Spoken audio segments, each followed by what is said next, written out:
of religion, and I complained to her. Someone stole my copy of the Book of J. And she said, well, get this one. She said, this one's much better. So I went out and I found that one. That was not hard. Pardon? They're totally different. This one is absolutely fascinating because it delves into, now, how old is it? And things change so fast. There's so much going on. It's really very difficult to keep up. So this was 1997.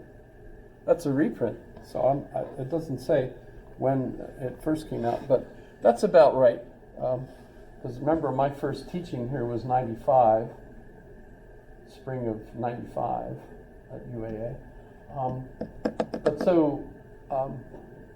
This really is about, from that era at least, of who they thought wrote what parts of what Bible, and you get basically the idea that the Babylonian captivity, because both kingdoms, Judah and Israel, were captured by the Babylonians, and they were taken off to captivity.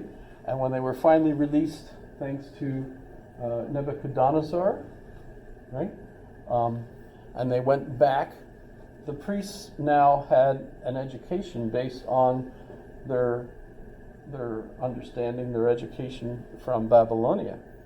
And that's when apparently the text was written for them to basically incorporate their knowledge.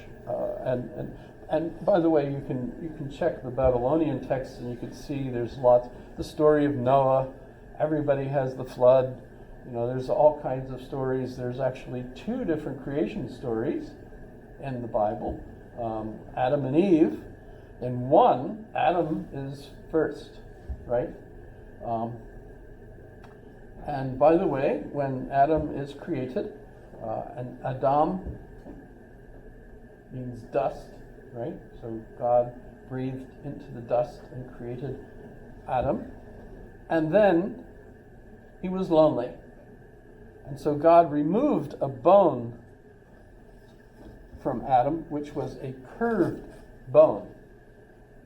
How many of you have heard a rib bone? Okay, well, actually it says a curved bone. And rabbis don't believe it was a rib.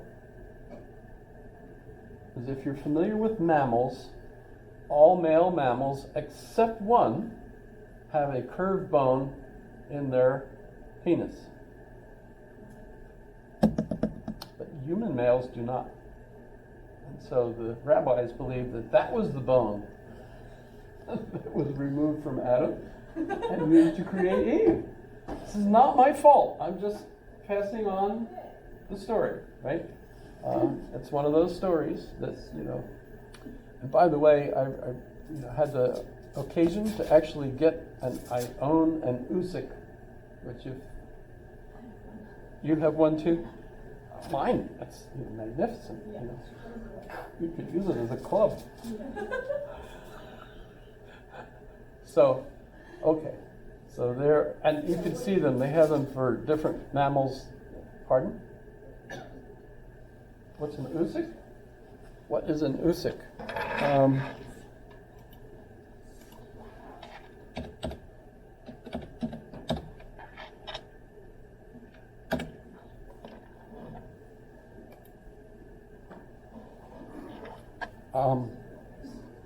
It's the penis bone from a walrus.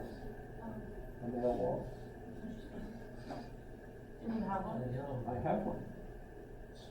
It's interesting. I think so.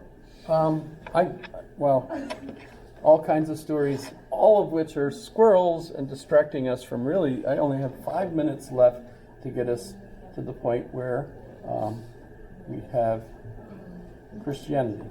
And so what was the Jewish religion? How similar was it to the religion that we think of as Christianity? And what exactly do we have in common, etc.? There's the belief that there was one God, So it's also a monotheistic religion. And if you came in early enough, you saw I had the opera on from Akhenaten. There's theories that he was the first monotheist, and that monotheism fled north when he was killed, and so that Moses might have been a priest following Akhenaten. But the definition of God changes, because initially there are multiple gods in the neighborhood. And the thing is, we have a contract with this God. And if we keep our contract with this God is more powerful than the other ones, and we will win. We will not be destroyed by the enemy. That gradually, and I think mathematics has a great deal to do with this, because if you're familiar with mathematics and you think of the greatest, the greatest God eventually gets you to the point where there's actually only one God.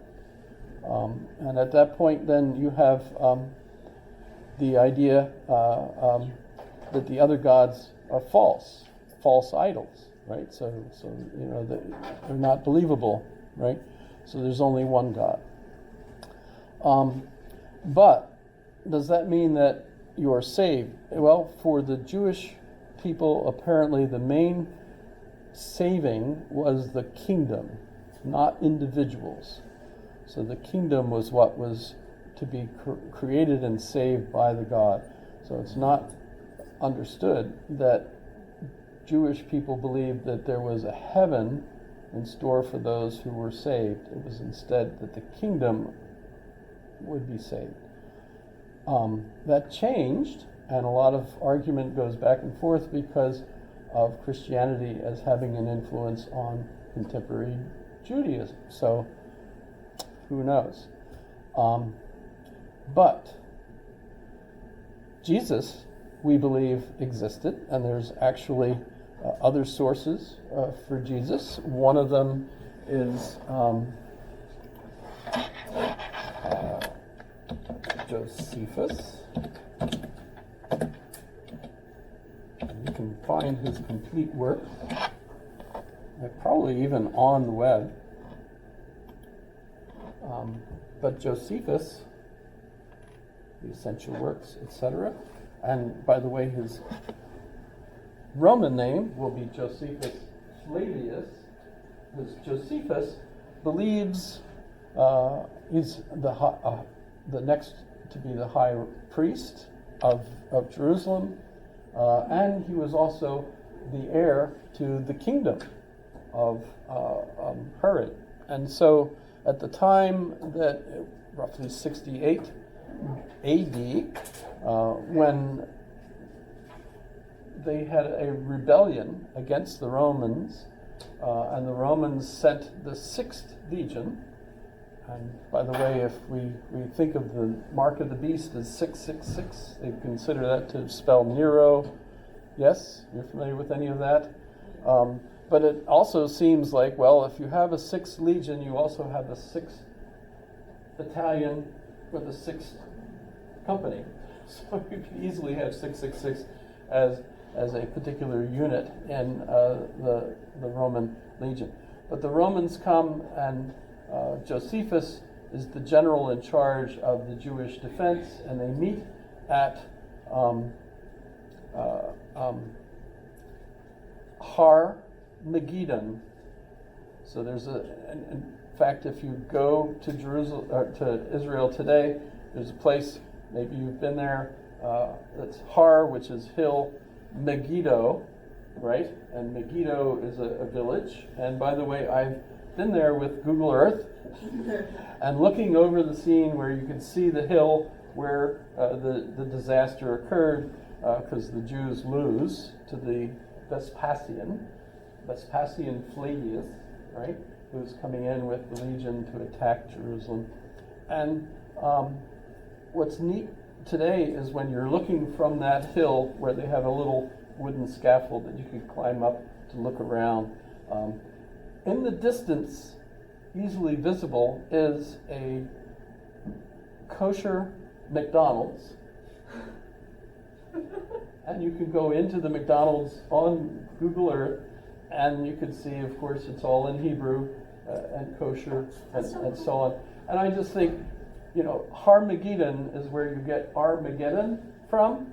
And if you think of it, you know, how serious do we have to take Armageddon today when there's a McDonald's right there at I gotta quit. It's actually after. I'm late. It's 1 minute late. Much more to. I love this stuff, and there's so much, and it's constantly changing. I've been watching a couple of videos lately, and the discoveries that they're making in the villages and everything are so. Everything gets changed so quickly. Yes. Oh, the quiz question. Yes. Thank you for that.